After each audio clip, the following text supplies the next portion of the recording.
نیک عمل کرتے ہوئے مرنا اچھی موت کی علامت ہے. نماز کی حالت، روزے کی حالت، نیکی کرتے اچھائی کا حکم دیتے ہوئے انبیاء کو شہید اور صحابہ کو کر دیا گیا. نیک حالت میں مرنا، مسند احمد کی روایت ہے، نیک عمل صالح پر مرنے والا یہ اچھی موت. دوسرا اللہ کی رضا، مطلب ایک روایت میں آتا ہے کہ جو شخص اچھی موت مرا اس کی علامت یہ ہے کہ اللہ کی رضا کی وجہ سے اس کا چہرہ چمکدار ہو جاتا ہے، چمکنے لگتا ہے، لوگ تعریف کرتے ہیں کہ ہاں واقعی میں اس کا چہرہ خوبصورت نظر آتا ہے. اسی طرح جو ہے مرتے وقت کلمہ جس کو نصیب ہو یہ اچھی موت کی علامت ہے. ابو داؤد کی روایت ہے، اللہ تعالی ہم سب کو کلمہ نصیب. تو مرتے وقت کلمہ پڑھتے ہوئے جو مرا اچھی موت کی علامت ہے. نسائی کی روایت ہے مرتے وقت جس کے پیشانی سے پسینہ ٹپک یہ اچھی موت کی علامت. نبی اکرم صلی اللہ علیہ وسلم کی وفات ہوئی، آپ کی پیشانی مبارک سے پسینہ ٹپک، تو مرتے وقت پسینے کا جانا اچھی موت کی علامت. جامع ترمذی کی روایت ہے جمعہ کے دن یا رات مرنا اچھی موت کی علامت ہے، چونکہ عذاب قبر سے بچ جاتا ہے نا تو اچھی موت کی علامت ہے. اسی طرح جو ہے سورہ آل عمران سورہ نمبر 3 اس کی آیت نمبر 169 میں اللہ فرماتا ہے اللہ کی راہ میں شہید ہونے والا عذاب قبر سے بچ جاتا ہے. اور شہید کے اندر وہ لوگ بھی شمار ہے جو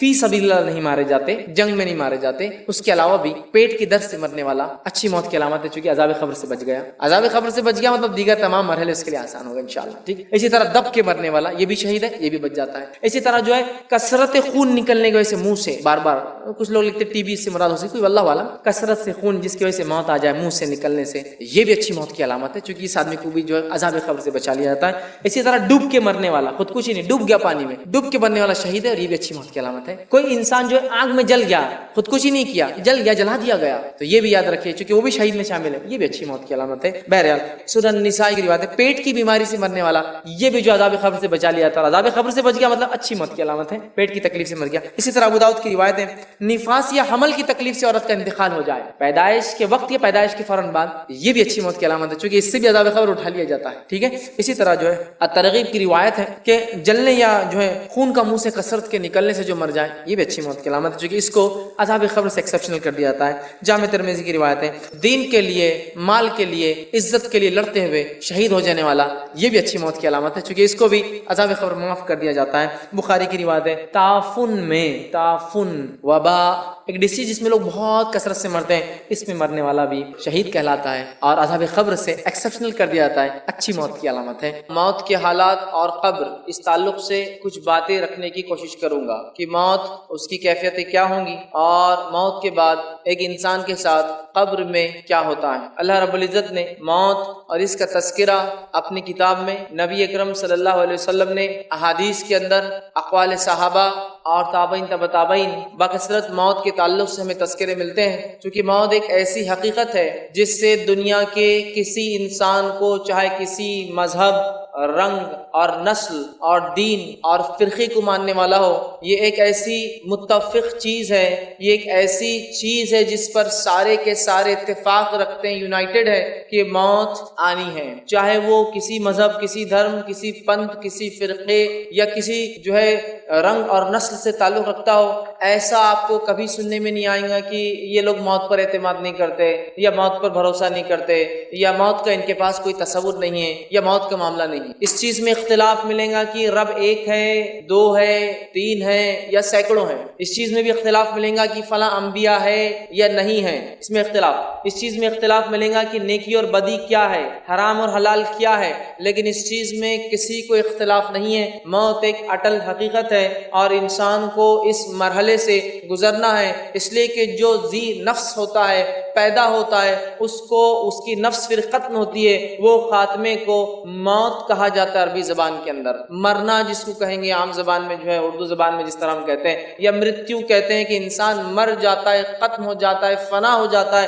تو جو پیدا ہوا اسے ختم ہونا ہے، اس چیز پر سبھی کا جو اتفاق ہے. اسلام ایک ایسا عالمی دین ہے جس نے انسانوں کے تمام سوالات کے جواب دیے. یہ وہ دین ہے جو انسانوں کو تعلیم دیتا ہے کہ تم دنیا میں کیوں آئے ہو. یہ وہ دین ہے جو یہ تعلیم دیتا ہے کہ تمہیں کیا کرنا ہے اس دنیا میں. یہ وہ دین ہے جو یہ بتاتا ہے کہ تم مرنے کے بعد کہاں جانے والے ہو. اور یہ وہ دین ہے جو بتاتا ہے کہ مرنے کے بعد تمہارے ساتھ کیا ہونے والا دوبارہ اٹھنے کے بعد. یہ وہ دین ہے بتاتا ہے کہ اچھے کرم، اچھے کام، نیکی کرنے والوں کا کیا انجام ہوگا. یہ وہ دین ہے جو بتاتا ہے کہ برے کرم، سو کرم، برے کام کرنے کا نتیجہ کیا ہوگا، گناہ اور معصیت والے کہاں جائیں گے اور کیا سلوک ہوگا. تو گویا اسلام وہ دین ہے جس نے پیدائش سے لے کر موت تک، موت کے بعد اٹھائے جانے کو اور اس کے بعد کے تمام مرحلے کو اپنے ماننے والے کو بتفصیل ڈسکس کیے، بتفصیل بیان کیے کہ اے لوگوں یہ ہے تمہارا معاملہ، اور اس کی ساری تعلیمات، اس کا سارا جو کچھ اس نے کہا ہے یہ ساری انسانیت کے لیے۔ اسلام کوئی ایک ایسا دین یا مذہب نہیں ہے جو کسی مذہب یا جاتی یا رنگ یا نسل یا قوم کے لیے آیا ہے، یہ وہ دین ہے جو ساری انسانیت کے لیے آیا ہے۔ اور تین اہم سوال جس کو انسان بار بار اٹھاتے رہے ہیں اور آج بھی یہ سوال انسان کو چبھتے ہیں، اس کا جواب اس سے نہیں مل پاتا، اسلام نے ان سوالات کے مفصل جواب دیے۔ پہلا سوال، ہم کہاں سے آئے ہیں؟ دوسرا سوال، ہم کیوں آئے ہیں اس دنیا کے اندر، کیا مقصد ہے؟ تیسرا سوال، اس دنیا کے بعد کیا ہونے والا ہے آخر؟ کیا ہم مرکب جائیں گے اور مٹی بن جائیں گے؟ کیا ہمارے کرموں کے حساب سے ہم دوبارہ اٹھائے جائیں گے یا نہیں اٹھائے جائیں گے؟ کیا ہونے والا ہے؟ یا پھر سب اٹھ کے سیدھے جنت میں، سورگ میں چلے جائیں گے، یا نرک جیسی یا جہنم جیسی کوئی چیز بھی ہے جس میں گناہگار اور سزا یافتہ لوگوں کو سزا ملیں گی؟ تو اسلام کلیئر کٹ بہت ہی واضح انداز میں جواب دیتا ہے، ہم اللہ رب العزت کی طرف سے دنیا میں بھیجے گئے ہیں۔ تو ہم کہاں سے آئے ہیں؟ ہم جنت سے نکلے ہیں، آدم ہمارے باپ جنت میں بنائے گئے تھے، ہم وہاں سے نکلے تو ہم جنت سے آئے ہیں۔ اس دنیا میں کیوں آئے ہیں؟ سورہ زاریات سورہ نمبر 51 آیت نمبر 56، وما خلقت الجن والانس الا لیعبدون، تمہیں ہم نے دنیا میں جن اور انس کو اس لیے بھیجا تاکہ تم لوگ ہماری عبادت کر کے آؤ۔ تو اللہ نے مجھے اور آپ کو اور سارے مانووں کو اور سارے انسانوں کو اس لیے بنایا صرف اور صرف کہ وہ ایک اللہ کی پرستش، عبادت، پوجا اور اسی کی جو ہے بات کو مانے اور اسی کے طریقے پر چلے، یہ دنیا میں آنے کا مقصد ہے۔ اور اس کے بعد کیا ہونے والا ہے، ہم کہاں جائیں گے؟ تو اسلام نے clear cut open guidelines دیے کہ تم مرنے والے ہو، اور یہ آنکھ بند ہونے کے بعد، یہ دنیا سے اٹھنے کے بعد تم ختم نہیں ہونے والے ہو اے انسانوں۔ اس کے بعد ایک لا تعداد اتنی لمبی زندگی جس کو ڈیفائن نہیں کیا سکتا، اس کو قرآن نے خلد کہا، ہمیشہ ہمیشہ ہمیشہ ہمیشہ چلنے والی ایک زندگی جس کا ایک ایک دن، ایک دیوس 50,000 سال سے زیادہ کا ہونے والا ہے۔ تو ویسی زندگی میں ہر انسان کو قدم رکھنا ہے، اس کے اعمال کے اعتبار سے وہ 50,000 سال کے ایک دن میں فائدہ، مزے، عیش اور نعمتیں اٹھائیں گا۔ اور اگر یہاں برے کرم اور غلط کام کر کے گیا تو اس زندگی میں یاتنائیں، کٹھنائیاں، تکلیفیں، اذیتیں، دردناک عذاب کا اسے سامنا کرنا پڑے گا۔ تو اسلام نے ہر سوال جو انسانی ذہن میں اٹھتا ہے، اس کے بنانے کے تعلق سے، اس کے بنانے والے کے تعلق سے، اس کے دنیا میں آنے کے تعلق سے، اس کے دنیا سے جانے کے تعلق سے، اور دوبارہ اٹھنے کے بعد کیا ہونے والا ہے، بہت بہت واضح گائیڈ لائنز، کلیئر رہنما اصول، نصیحتیں، دلائل پیش کر دی۔ یاد رکھیے اللہ رب العزت آئیے ہماری موت کا خاکہ اپنی کتاب میں کھینچتا ہے، اور کیا ہی خوب فرماتا ہے۔ سورہ مومنون سورہ نمبر 23 آیت نمبر 99 اور 100 اللہ فرماتا ہے، حتی اذا جاء احدهم الموت قال رب ارجعوا لعلی اعمل صالحا فیما ترک، جب تم میں سے کسی کے پاس موت آتی ہے، موت کی گھڑی آتی ہے، اس کے فرشتے حاضر ہو جاتے ہیں، چاہے وہ موت اپنے بستر پر آئے، چاہے وہ موت انسان کو کھڑے سے آئے، چاہے وہ موت ڈوب کر یا جل کر آئے، چاہے وہ موت کسی چیز میں دب کر یا ایکسیڈنٹ کے ذریعے آئے، چاہے وہ موت قتل کے ذریعے آئے، چاہے انسان خودکشی کر کے اپنے آپ کو قتل کر لے، موت کے فرشتے جب آتے ہیں گناہگار، فاسق، کافر اور اسی طرح جو ہے منافق کے پاس، تو وہ کہتا ہے حتی اذا جاء احدهم الموت قال رب ارجعوا، تو انسان کہتا ہے ان آنے والے فرشتوں سے، اے فرشتوں میرے رب سے جا کر گزارش کرو، رب ارجعوا، مجھے واپس لوٹنے کی تھوڑی ڈھیل اور مہلت اور تھوڑا سا ایک پیریڈ، ایک انٹرول، چھوٹا سا مجھے ایک وقفہ دیا جائے، لعلی اعمل صالحا فیما ترک، تاکہ میں دنیا میں جو نیکیاں چھوڑ آیا تھا جا کر واپس کر لوں۔ اگر آستھاوان نہ تھا، ایمان والا نہ تھا، تو آستھا لالوں، ایمان لالوں ایک ستیہ ایشور ہمارے بنانے والے پر، اور اگر گناہگار تھا، ایمان والا تو تھا، تو مہلت مانگیں گا کہ کچھ پنیہ کے اور نیک کام کر کے میں آ جاؤں، تھوڑی سی مجھے ڈھیل اور سہولت اور مہلت دے دی جائے، تو وہ کہیں گا لعلی اعمل صالحا فیما ترک، کہ مجھے تھوڑی سی ڈھیل اور مہلت دی جائے تاکہ نیکیاں جو چھوڑ آیا ہوں پھر کر لوں۔ کلا انہ کلمۃ هو قائلها، رب العزت کی طرف سے وہ فرشتے جواب لے کر آتے ہیں، اے اللہ تیرا بندہ ایک مہلت مانگتا ہے، ڈھیل مانگتا ہے، چھوٹ مانگتا ہے، کیا کیا جائے؟ اللہ جواب دیتا ہے کلا، ہرگز ایسا نہیں ہوگا، انہ کلمۃ هو قائلها، تو دنیا میں عادی تھا اس بات کا اگلی بار اگلی بار اگلی بار، ایک اور چانس، ایک اور مہلت، ایک اور بار مجھے جو موقع دیا جائے. کلا انہ کلمۃ ہوا قائلها، دنیا میں تو عادی تھا صرف یہ بولنے کا کہ ایک اور چانس اور مہلت دیا جائے، اور اللہ فرماتا ہے یہ دوبارہ اب بالکل نہیں پلٹیں گے، نہیں جائیں گے الی یوم یبعثون، دوبارہ اٹھائے جائیں گے. ومن ورائہم برزخ الی یوم یبعثون، اور ان کے اور اس دنیا کے بیچ میں ایک آڑ ہے، ایک برزخ ہے، ایک پردہ ہے، ایک ایسی آڑ نہ جو کسی سے ایک دوسرے سے مل سکتا ہے، نہ آ سکتا ہے، نہ وہاں سے کہیں جا سکتا ہے، نہ آپس میں وہ ارواح وہ روحیں ایک دوسرے سے مل سکتی ہے. الی یوم یبعثون، وہ آڑ وہ برزخ دوبارہ اٹھائے جانے تک ہے. تو اس سے پہلے کہ کسی کی موت آئے اور یہ ڈھیل، یہ سہولت اور یہ مہلت ہم مانگے جو کہ کسی کو آج تک نہیں دی گئی اور نہ ہی قیامت تک کسی کو ملیں گی، لہٰذا اچھے اعمال کر کے جو فرشتے آئے خوشی خوشی ہم ان کے ساتھ نکل کر چلے جائے، ورنہ وہ فرشتے آ جائیں گے، پھر ہم ڈھیل اور مہلت مانگیں گے، گڑ گڑائیں گے، آہ و بکا کریں گے، چیخیں گے اور چلائیں گے. ہم چیخیں گے اور چلائیں گے لیکن سارے لوگ موت اور میت ہے کہہ کر سمجھ نہیں پائیں گے، لیکن وہ میت وہ مرنے والا خوب گڑ گڑائیں گا، آہ و بکا کریں گا. اللہ رب العزت نے اس بات کو سورہ قاف سورہ نمبر 50 آیت نمبر 19 میں یوں دوہرا فرمایا وجاءت سکرۃ الموت بالحق، اور موت کی سکرات، موت کی سختیاں حق کو لے کر آ پہنچی ہے. اب غائب کے دروازے کھل چکے ہیں، فرشتے نظر آنے لگے ہیں اور غائب کی دنیا دکھ رہی ہے. فرشتے اپنی جماعت کے ساتھ آئے ہیں، ملک الموت اس روح کو لینے آئے ہیں. جیسے اس کے اعمال ہوں گے ملک الموت اپنا چہرہ اور ساتھ لانے والے اپنے ساتھیوں کے چہرے خوشنما اور بدنما اس کے اعتبار سے آئیں گے اور آ کر اس شخص کی سخت گرفت کریں گے، پکڑیں گے، اور اس کے اعمال کے اعتبار سے وہیں سے اس کو سزا یا جزا کا ایک مرحلہ شروع ہو جائے گا کہ جو ہے کافر تھا وہیں سے مار پیٹ، اور قرآن کہتا ہے تھپڑ رسید کریں گے فرشتے اس کو، اس کے پیٹ پر، اس کے چہروں اور گالوں کے اوپر، اور وہیں نیکوکار ہوں گا، اس کو خوشخبریاں سنائی جائیں گی، اس کی روح مچلیں گی کہ کاش میں جلدی نکل جاؤں، اس لیے کہ فرشتے جو خوشخبری سنا رہے ہیں وہ میرے لیے ہے اور میرے رب نے میرے لیے اتنی ساری نعمتیں اٹھا رکھی ہے، وہ نکلنے کو بہرحال تڑپیں گا. تو یاد رکھیے موت کی سختیاں حق کو لے کر آ پہنچی. قرآن کہہ رہا ہے وجاءت سکرۃ الموت بالحق، موت کی سکرات نزع کی کیفیت حق کو لے کر آ گئی اور حق اس کے سامنے واضح ہو جاتا ہے. انسان جو دنیا میں جیتا ہے اور شروعات سے لے کر خاتمے 4 مرحلے میں زندگی کو گزارتا ہے. پہلا مرحلہ عالم ارواح، جب پیدائش سے پہلے میں جہاں تھا اور آپ جہاں تھے.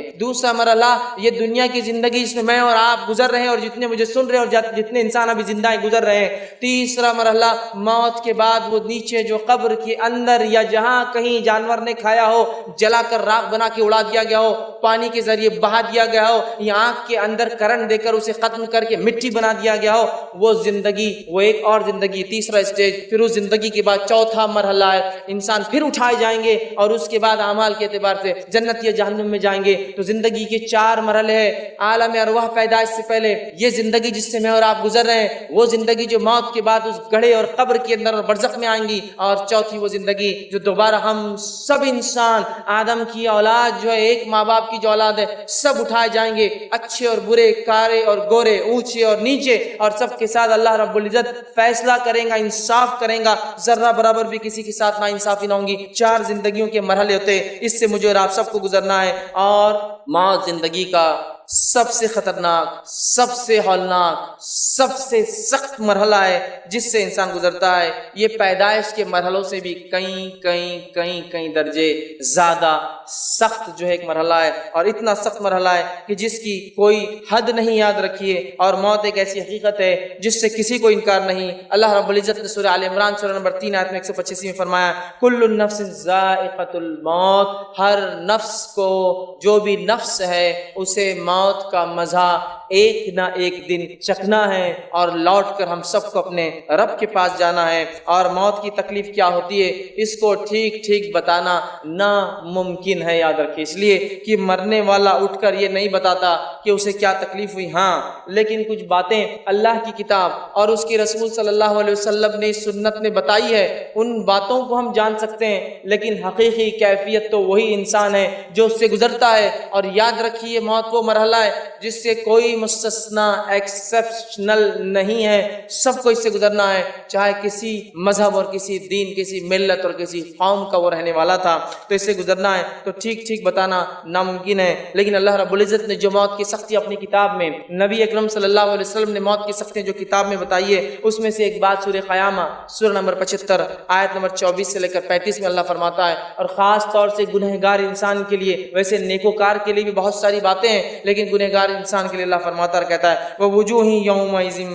بَاسِرَةٌ، اور اللہ فرماتا ہے اور کتنے چہرے اس دن اداس ہوں گے، کتنے چہرے اس دن اداس ہوں گے۔ پھر فرمایا تَظَنُّ أَن يَفْعَلَ بِهَا فاقرہ، سمجھتے ہوں گے کہ ان کے ساتھ اب کمر توڑ معاملہ، بہت سخت معاملہ ہونے والا ہے۔ کلا اذا بلغت التراق، اور جان جب حلق میں آ کر پھنستی ہے، اور ہر مرنے والا جب مرتا ہے تو اس کی آخری آواز جو نکلتی حلق سے، تو جان تب اس کے منہ کے ذریعے نکل کر چلی جاتی ہے۔ آپ سب فرماتے تب اس کی نگاہیں اس نکلتی ہوئی جان کو اپنے دیکھتی ہے، اسی لیے فرمایا جب کوئی مر جائے تو آنکھیں بند کر دو، چونکہ اس کی نگاہ اس کی طرف بڑھتی ہے۔ تو پیروں سے نکلنا شروع ہوتی ہے انسان کی جان، اور وہ آخری آواز جو گلے سے نکلتی ہے اس کی تفصیلات ہے کلا اذا بلغت التراق، اور جان جب جانکنی گلے میں آ کے اٹک جاتی ہے۔ وقیل من راق، اور لوگ کہتے ہیں جو آس پاس بیٹھے ہیں، کیا کوئی ہے ڈاکٹر، کیا کوئی ہے طبیب، کیا کوئی ہے جھاڑ پھونک کرنے والا،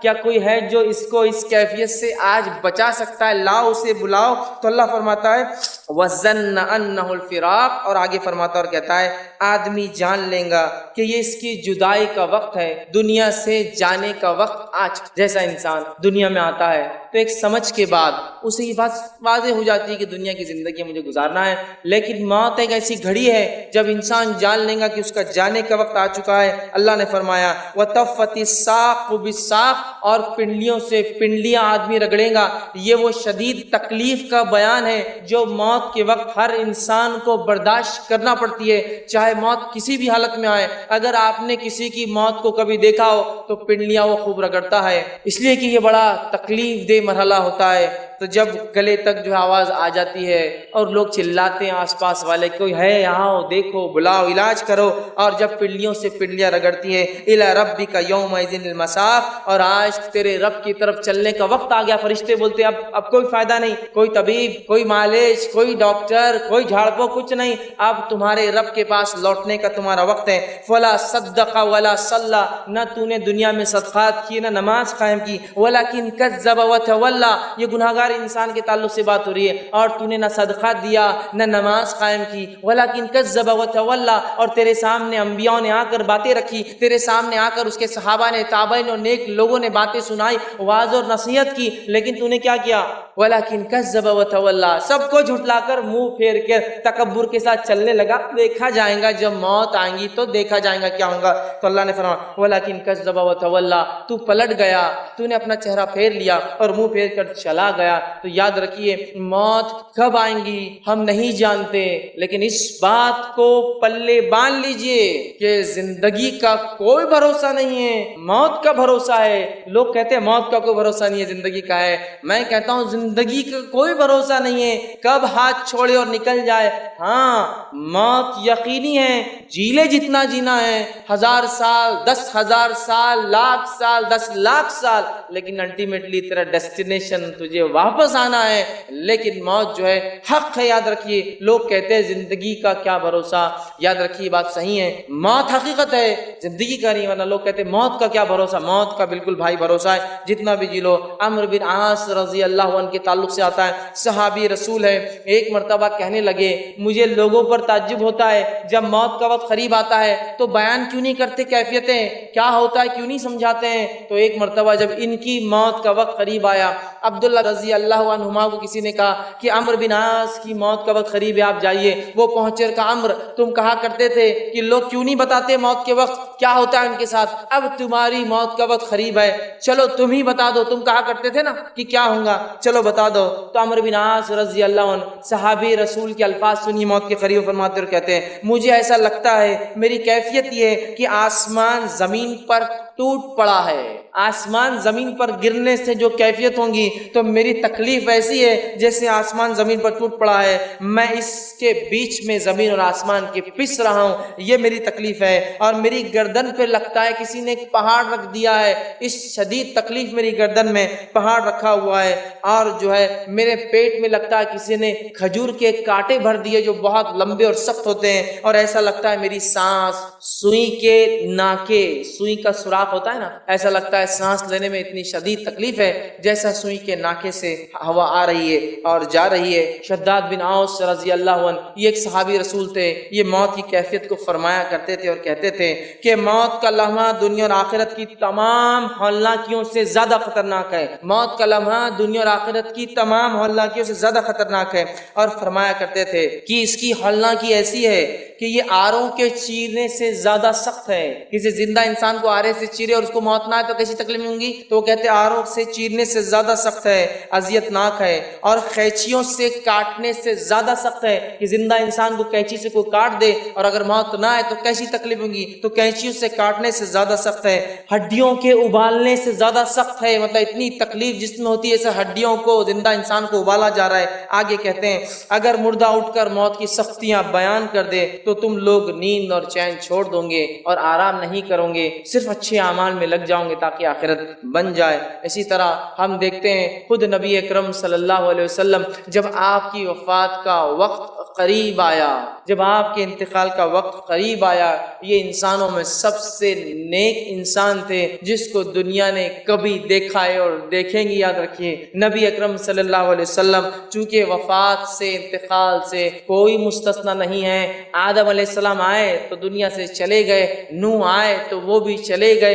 ابراہیم آئے تو وہ بھی جانے کے لیے چلے گئے، موسیٰ بھی آئے تو چلے گئے، عیسیٰ علیہ السلام اٹھا لیے گئے، لیکن آئیں گے، چونکہ موت ضروری ہے، پھر اپنی زندگی 40 سالہ گزار کے موت اور وفات پھر پا کے جائیں گے۔ نبی اکرم صلی اللہ علیہ وسلم آئے تو آپ بھی چلے گئے۔ تو آئیے آپ صلی اللہ علیہ وسلم کی کیا کیفیت تھی، نبی اکرم صلی اللہ علیہ وسلم کی کیفیت کے تعلق سے آتا ہے۔ بخاری کی روایت ہے، ماں عائشہ رضی اللہ عنہا فرماتی ہے اور کہتی ہے اللہ کے رسول صلی اللہ علیہ وسلم کی کیفیت موت کے وقت یہ تھی، آپ کی وفات کے وقت کیا اپنے داڑھی کو بار بار وہ کرتے، چہرے مبارک پر بار بار ہاتھ پھیرتے، اپنے چہرے پر بار بار پانی ڈالتے اور پانی ڈال ڈال کر یہ کہتے سبحان اللہ ان للموت لسکرات، اللہ کی ذات پاک ہے، موت کے لیے بہت سختیاں ہیں، اللہ کی ذات پاک ہے اور موت کے لیے بہت سختیاں ہیں۔ آپ کے تعلق سے آتا ہے کہ پھر آپ کہتے کہ مجھے وضو کرنا ہے، آپ کو نماز کے لیے وضو کروایا جاتا، اس حالت میں بھی آپ نماز کو جانے کی کوشش کرتے،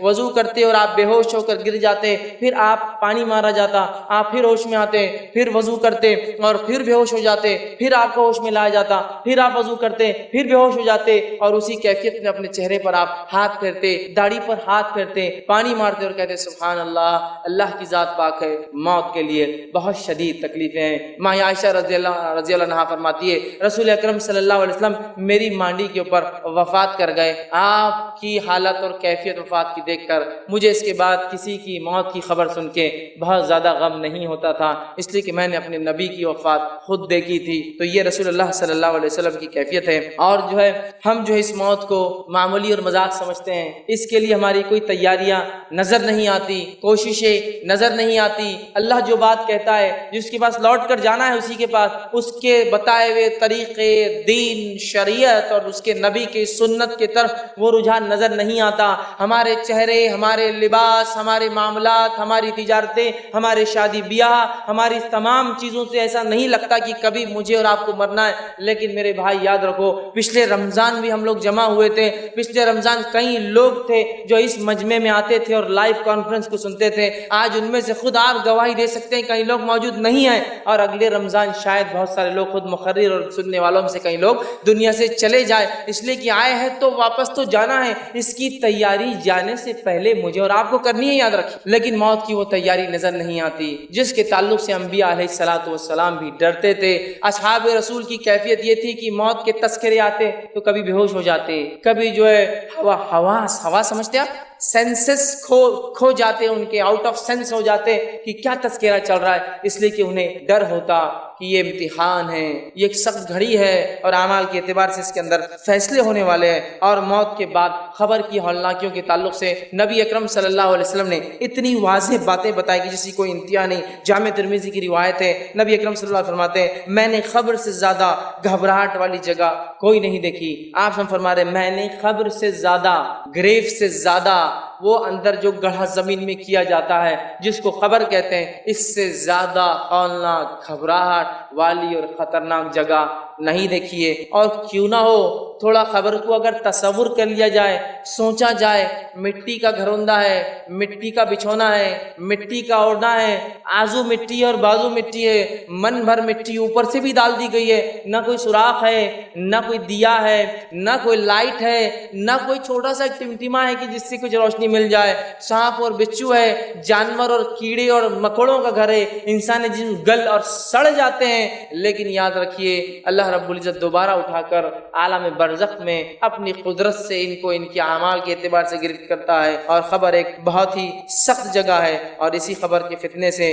نبی اکرم صلی اللہ علیہ وسلم پناہ مانگتے۔ مسند احمد کی روایت ہے، آپ صلی اللہ علیہ وسلم دعائیں سکھلاتے تھے کہ کیا دعائیں کرنا ہے کہ ہم خبر میں آزمائے نہ جائے، کہ ہمیں خبر کے عذاب سے بچا لیا جائے، ہمیں خبر کی سختیوں سے جو ہے بچا لیا جائے۔ اسی طرح ہم دیکھتے ہیں سنن نسائی کی روایت ہے، رسول اللہ صلی اللہ علیہ وسلم فرماتے ہیں، غور سے سنیے روایت کا، فرماتے ہیں کہ تم لوگ فتنے قبر میں دجال سے بھی زیادہ جو ہے آزمائے جاؤں گے، تم لوگ فتنے قبر میں دجال سے بھی زیادہ۔ دجال کا فتنہ جب سے دنیا بنی ہے تو ختم ہونے تک دجال کا فتنہ سب سے بڑا فتنہ ہے۔ اس کے فتنے کی شدت یہ ہے کہ آدم علیہ السلام نے اس کے تعلق سے اپنی قوم کو ڈرایا، نوح علیہ السلام نے اپنی قوم کو نصیحت کی اور واعظ کیا، جبکہ یہ آنے والا ہے امت محمدیہ کے اندر، لیکن پہلے نبی اور پہلے رسول نے اس سے ڈرایا تو کہا تم قبر میں دجال کے فتنوں سے زیادہ جو ہے آزمائے جاؤں گے۔ اس بات کو سن کر صحابہ زار و قطار رونے لگے کہ کیا اتنی سخت آزمائش ہماری خبروں میں ہونے والی ہے؟ تو آپ نے کہا تمہاری اتنی آزمائش ہوگی۔ جامع ترمذی کی روایت ہے، عثمان بن عفان رضی اللہ عنہ کے تعلق سے آتا ہے کہ جب آپ قبر کے پاس سے گزرتے یا قبرستان جاتے، قبر کے پاس جاتے تاکہ عبرت حاصل ہو، تو آپ کی کیفیت یہ ہوتی کہ اتنا روتے اتنا روتے اتنا روتے کہ آپ کی داڑھی جو بہت گھنی تھی آنسوؤں سے بھر جاتی، اور کہا کرتے تھے کہ یہ منزل جس کے لیے آسان ہو گئی باقی ساری منزلیں اس کے لیے آسان ہیں، اور جس کے لیے اس منزل میں سختی اور پکڑ ہو گئی باقی سارے مرحلے پہلے سور سے لے کر قیامت تک اور اس کے بعد جو ہے حشر اور آخرت تک، اس کے لیے حساب و کتاب تک سارے مرحلے اس کے لیے بہت مشکل ہے۔ بہقی کی روایت ہے، عمر ابن خطاب رضی اللہ عنہ جو کہ بہت سخت جان اور ایک قوی ہیکل مضبوط قسم کے جسامت والے انسان تھے، اس صحابی کے تعلق سے خلیفہ رسول تھے، جو ہے دوسرے جو ہے خلیفہ تھے، اور اس کے ساتھ ساتھ آپ کے کئی فضائل ہیں۔ آپ کے تعلق سے آتا ہے کہ آپ اتنا روتے تھے، خبر کا سوچ سوچ کے اتنا روتے تھے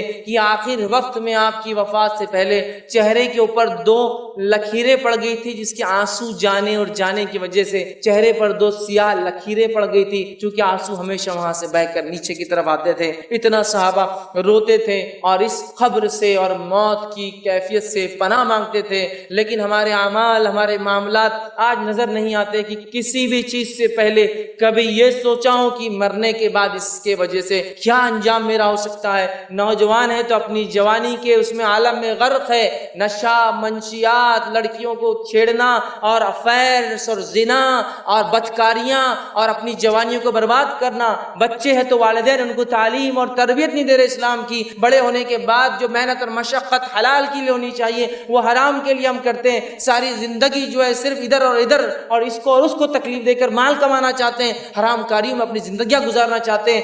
حلال کو حلال نہیں سمجھتے، اس کو حرام کر لیتے ہیں، حرام کو حرام نہیں سمجھتے، اپنے نفسوں پر ہر چیز کو حلال کر رکھا ہے۔ پھر تصور اور سوچ بھی یہ کہ اللہ موت اچھی دے، کیسے کسی کو اچھی موت مل سکتی ہے جب یہ اتنے بڑے بڑے انبیاء اور اتنے بڑے بڑے شہداء، اتنے بڑے بڑے صلحاء اور اتنے بڑے بڑے صحابہ کا یہ حال ہے کہ یہ اپنی اموات، اپنی موت سے ڈرتے تھے اور اللہ سے گڑ گڑا رہے ہیں، دعائیں مانگ رہے ہیں۔ پھر ہم کس طرح سے بے باکی سے گناہ کر کے یہ سوچ سکتے سکتے کہ اللہ رب العزت ہمیں آخرت میں اچھی جو ہے زندگی دے گا اور اچھی موت نصیب کرے گا. اچھی موت کے لیے اچھے اعمال کرنے پڑتے ہیں, اس کے بعد اللہ کا فضل اور پھر رحم ہوتا ہے انسان. تو اچھی موت, اچھی محشر کی زندگی, اچھا حساب اور کتاب, آخرت میں فیصلے کے اعتبار سے جنت, یہ آسانی سے حاصل نہیں ہوتی ہے. مجھے اور آپ کو اپنی زندگیوں کو بہت سیویئرلی, سیریسلی, ڈراسٹیکلی, جلدی, شدت کے ساتھ اور بہت رفتار سے بدلنا ہے. اس لیے کہ آپ بھی نہیں جانتے اور میں بھی نہیں جانتا ہوں کہ میں کب دنیا سے چلا جاؤں گا اور آپ کب چلے جائیں گے. اگر وقفہ دیا گیا ہوتا کہ 60 سال, 65 سال, 70 سال, تو شاید پھر کچھ تیاری کر لیتے کہ موت سے پہلے تیاری ہو جائے. ہم نہیں جانتے میرے بھائی. اور لوگ کہتے ہیں نوجوان تو ہے, آخر وقت میں انشاءاللہ العزیز نیک عمل کریں گے. میرے بھائی, بوڑھوں کے مقابلے نوجوانوں کو تو جلدی مرتے ہوئے دیکھا ہے, جلدی مرتے ہوئے دیکھا ہے. تو کیوں یہ چکر میں ہے کہ نہیں ابھی تو جوانی ہے؟ ماں باپ کیوں یہ چکر میں ہے کہ بچہ بھی جوان ہے, دین پہ عمل مت کراؤ, اس لیے کہ بعد میں کریں گے نا, زندگی پڑی ہے. اللہ تعالیٰ کو ریٹائرمنٹ کی بات کی عبادتیں پسند نہیں ہے, یاد رکھیے. اللہ کو وہ جوانی کا پرائم ٹائم چاہیے آپ کا اور میرا. اللہ کو جس چیز کے لیے حکومت کہہ رہی ہے تم بیکار ہو, ہمارے لیے چلے جاؤ, وہ چیز اللہ کے لیے دینا چاہتے ہیں کہ جب زندگی بھر تو رشوت خوری, لوٹ مار, کھسوٹ سب کر لیں گے اور 58 اور 60 سال کے بعد ریٹائرمنٹ لے کر اللہ کر لیں گے, حج کر لیں گے, داڑھی رکھ لیں گے. ارے جس عمر کو تو حکومت کہہ رہی بیکار ہو گیا, تو گھر جا کر بیٹھ. اس عمر کو اللہ کے لیے دینا چاہتے ہیں. اور اپنی جوانیوں کو والدین خود بچوں کو کہتے ہیں کہ ابھی ضرورت نہیں ہے. تو کیا تم لکھا کر لائے ہو تمہارے بچے کتنے دن جئیں گے, اور کیا میں لکھا کر لایا ہوں کہ میں اتنے دن میں مروں گا اور بوڑھا ہوں گا؟ ہمیں اپنی زندگیوں کو بہت جلدی تبدیل کرنا ہے,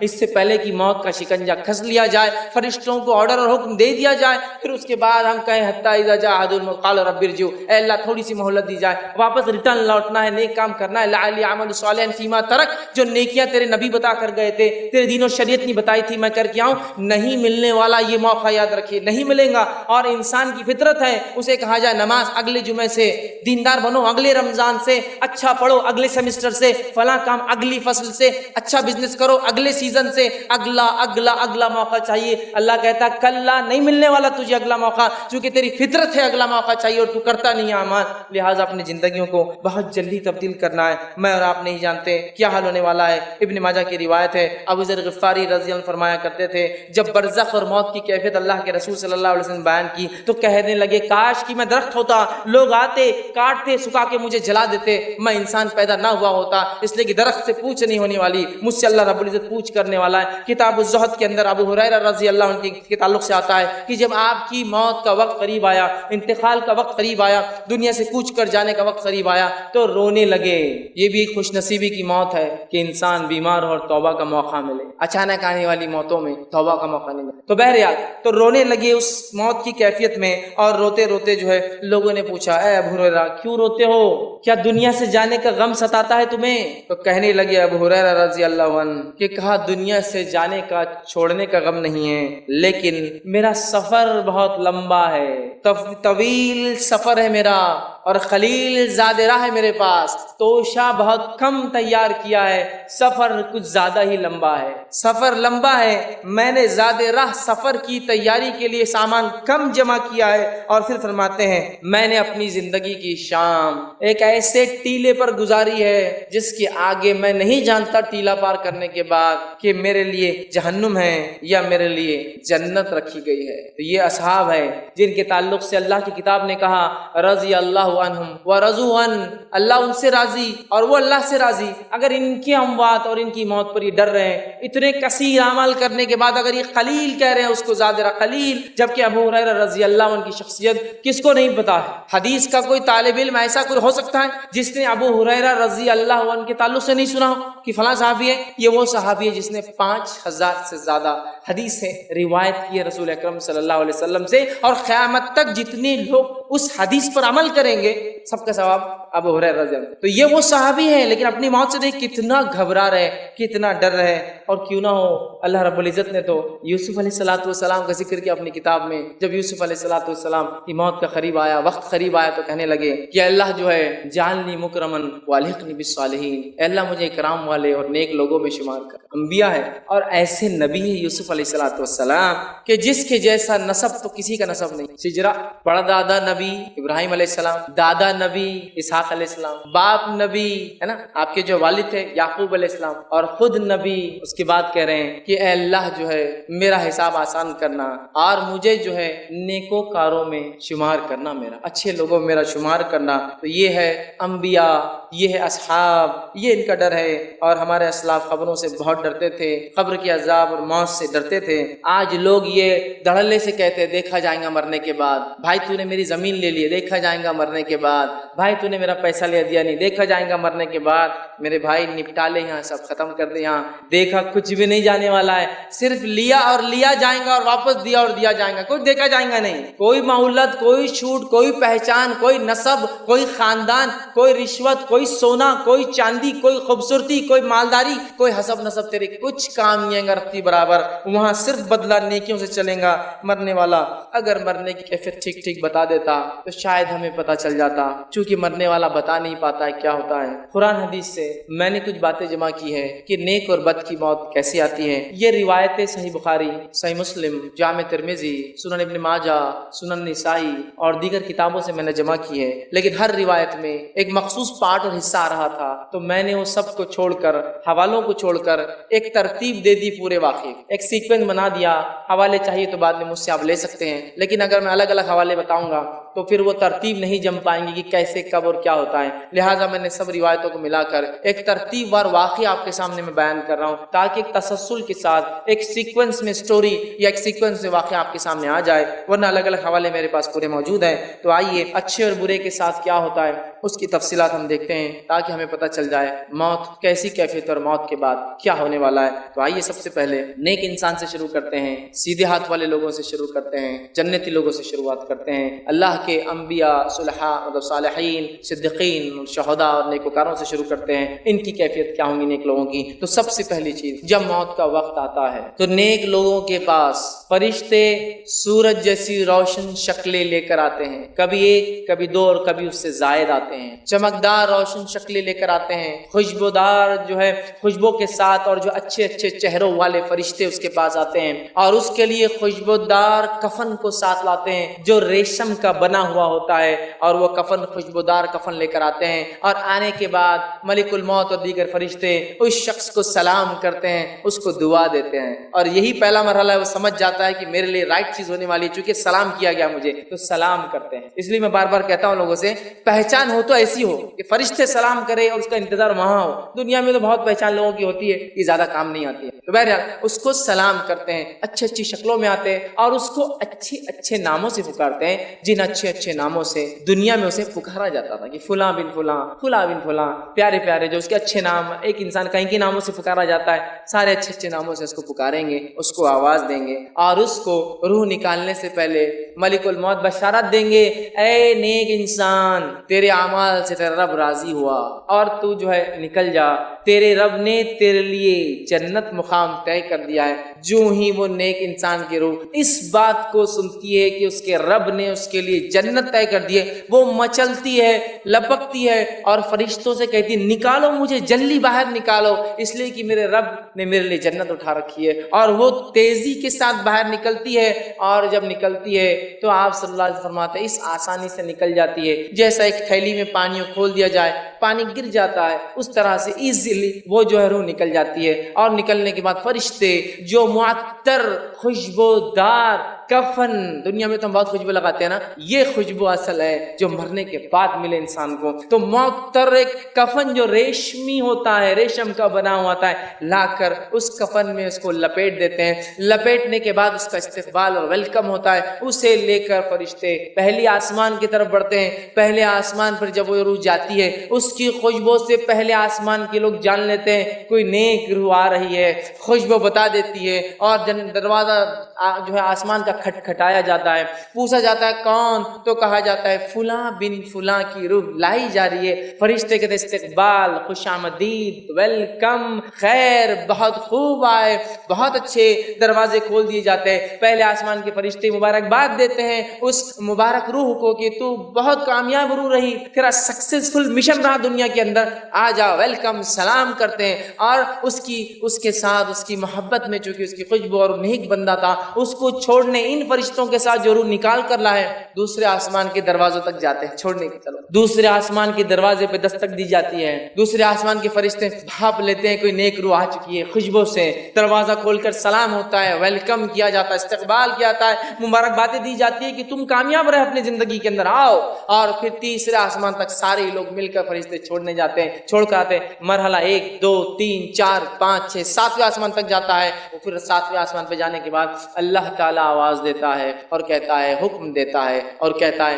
اسے لے جا کر میرے بندے کو وہیں ڈال دو، اس لیے کہ میں نے اسے مٹی سے پیدا کیا تھا اور دوبارہ اسی سے اٹھانے والا ہوں۔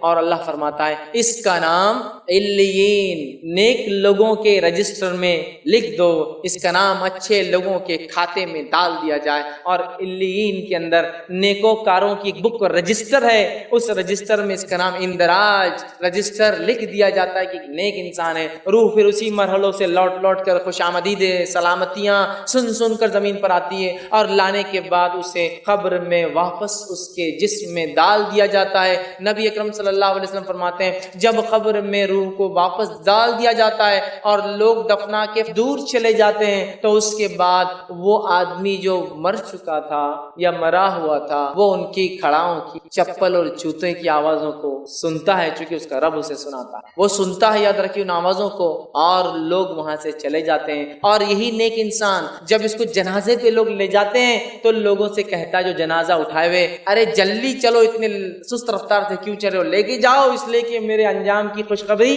سنا دی گئی ہے، مجھے لے کے جاؤ اسپیڈیلی، مجھے ڈالو لے جا کے قبر میں۔ اور جب قبر میں اسے ڈال دیا جاتا ہے، جسم اس کے روح میں ڈال دی جاتی ہے، اطمینان کے ساتھ اٹھ کر بیٹھ جاتا ہے۔ اب وہ دو لوگ آتے ہیں جو اللہ کی طرف سے اپوائنٹڈ ہے، جو آ کر سوال کرتے ہیں، دو فرشتے، ایک منکر دوسرا نکیر۔ نبی اکرم صلی اللہ علیہ وسلم فرماتے ہیں منکر اور نکیر کی کیفیت یہ ہے، کالا اور سیاہ چہرہ ہے دونوں کا، اسی کے ساتھ ساتھ موٹی موٹی لال لال آنکھیں ہوں گی، اور بیل کے سینگوں سے زیادہ بڑے بڑے دانت ہوں گے، اور جب آئیں گے تو زمین کو پھاڑتے ہوئے آئیں گے، سیدھے نازل نہیں ہوں گے، زمین کو کاٹتے ہوئے اپنے دانتوں سے چیرتے ہوئے آئیں گے قبر میں، اور آواز بجلی سے زیادہ تیز گرجدار آواز میں بات کرتے ہوں گے، اور آ کر جو ہے اس روح سے جو نیک تھی، چاہے بد ہو یا نیک ہو، ان کا رویہ دونوں کے ساتھ سخت ہوتا ہے، آ کر بجلی جیسی کڑکتی ہوئی آواز میں پوچھتے ہیں من رب کا، تیرا رب کون تھا؟ دوسرا سوال کرتے ہیں من نبی کا، تیرا نبی کون تھا؟ تیسرا سوال کرتے ہیں ما دینو کا، تیرا دین کیا تھا؟ 3 سوال کریں گے، سوال دکھنے میں بہت چھوٹے ہیں، جواب بھی معلوم ہے، اللہ، محمد صلی اللہ علیہ وسلم، اسلام، لیکن کیا آپ کو لگتا ہے یہ 3 اتنے آسان جواب منہ سے یوں ہی نکل جائیں گے؟ نہیں نکلیں گے بھائی، کیوں نہیں نکلیں گے؟ برے آدمی کا جب لوں گا تفصیلات ڈسکس، تو وہ جواب دیں گا اطمینان کے ساتھ، سوالات کے مرحلے میں دکھائی دیں گا سورج ڈوبتے ہوئے نیک انسان کو، سورج غروب ہوتے ہوئے دکھایا جائے گا، یہ سب غائب کی بات ہو رہی ہے، تو وہ کہیں گا فرشتوں سے فرشتوں ان کے نکیر رک جاؤ، عصر کی نماز کا وقت ختم ہو رہا ہے، مجھے پڑھنے دو، تو منکر نکیر کہیں گے خبر نماز کی جگہ نہیں، پھر اسے یاد آئے گا میں تو مر چکا ہوں، لیکن وہ زندگی میں عادی تھا نا نمازوں کا، تو اس لیے اس کو خبر میں بھی نماز یاد رہے گی۔ فرشتے کہیں گے یہ خبر ہے، یہ دنیا نہیں ہے، اس میں اعمال نہیں ہے، تب وہ کہیں گے کنٹینیو کرو اگلے کوشچنز تمہارے، اور فرشتے 3 سوالات کریں گے۔ 3 سوالات کرنے کے بعد فرشتے اسے کہیں گے آرام سے لیٹ جاؤ، آرام سے لیٹ جاؤ، جواب دے دیا، اور پھر ایک کھڑکی کھولی جائیں گی اور اسے جہنم دکھائی جائیں گی، اور فرشتے کہیں گے یہ وہ چیز تھی جس سے تیرے رب نے تجھے بچا لیا، وہ شکر ادا کریں گا اپنے رب کا، اور پھر ایک کھڑکی اور کھولی جائیں گی جس میں اس کو جنت میں اس کا مقام دکھایا جائے گا، وہ کہیں گا اللہ قیامت جلدی قائم کر تاکہ اس مقام پہ پہنچ جاؤ، اور فرشتوں سے کہیں گے فرشتوں ایک گزارش ہے، جا کر اللہ سے ایک مہلت مانگو، مجھے موقع دے، جا کے رشتہ داروں میں جا کر بولوں کہ مجھے کیا فائدہ ہوا ہے دنیا میں نیکیاں کرنے کا۔ فرشتے کہیں گے یہ چیز نہیں مل سکتی، جنت کا ایک لباس پہنایا جائے گا،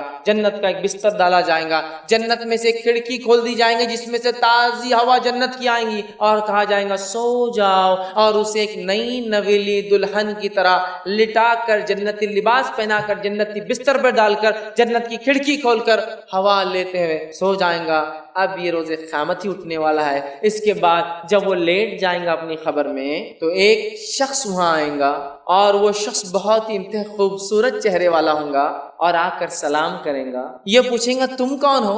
تم جو خبر میں آ گئے. وہ کہیں گا میں تیرے نیک اعمال ہوں, میں تیرے نیک اعمال ہوں جس کا بدلہ تجھے ابھی سے مل رہا ہے. جنت کا لباس, جنت کا بستر, کھڑکی کھلی ہے, اور اس کی نظر جہاں تک جاتی ہے اس کی خبر کو ایکسپانڈ پھیلا دیا جائے گا. ایک روایت میں 70 ہاتھ, ایک روایت کے اندر 35 ہاتھ, ایک روایت میں جہاں تک اس کی ویژن ہوں گا, آنکھیں جائیں گی, نظریں, خبر وسیع کر دی جائیں گی, اور نیک اعمال آ کر اس کو خوشخبری دیں گے. میں تھا تیرا وہ ساتھی جس کو تو نے بہت محبت کری, اپنے سے نزدیک رکھا اچھے اعمال کو, آج تجھے بدلہ یہ ہے اس کے بدلے کہ تو جو ہے جنت کے فائدے اٹھا رہا ہے. اور اسے کہا جائے گا سو جاؤ, اور وہ آنکھیں بند کر کے اطمینان کے ساتھ اب دوبارہ اٹھائے پہلے سور تک سو جائیں گا آرام سے, نرم اور نازک. دوسرا وہ شخص جو کفر کی حالت پر, شرک کی حالت پر, نفاق کی حالت پر, کبائر کے ارتکاب کی حالت پر, یا جو ہے گناہ اور معصیتوں کے اندر اپنی زندگی ڈبائے ہوئے تھا, اس کی موت کیفیت کیسی آتی ہے. اللہ کے رسول فرماتے ہیں, بہت ساری روایتوں کو ملا کے میں نے پھر ایک مجموعہ بنا دیا کہ اس کے ساتھ کیا ہوتا ہے, حوالے میرے پاس موجود ہے, آپ بعد میں دیکھ سکتے ہیں. جب ایسے آدمی کی موت کا وقت قریب آتا ہے تو فرشتے ملک الموت اور دوسرے فرشتے انتہائی بدصورت گندی صورتوں میں آتے ہیں. بدبو دار سڑے ہوئے مردار گوشت کی بدبو جیسی آتی ہے, ویسا ٹاٹ وہ جو ہوتا ہے نا تھیلے جس کو بولتے ہیں, ٹاٹ کا بدبو دار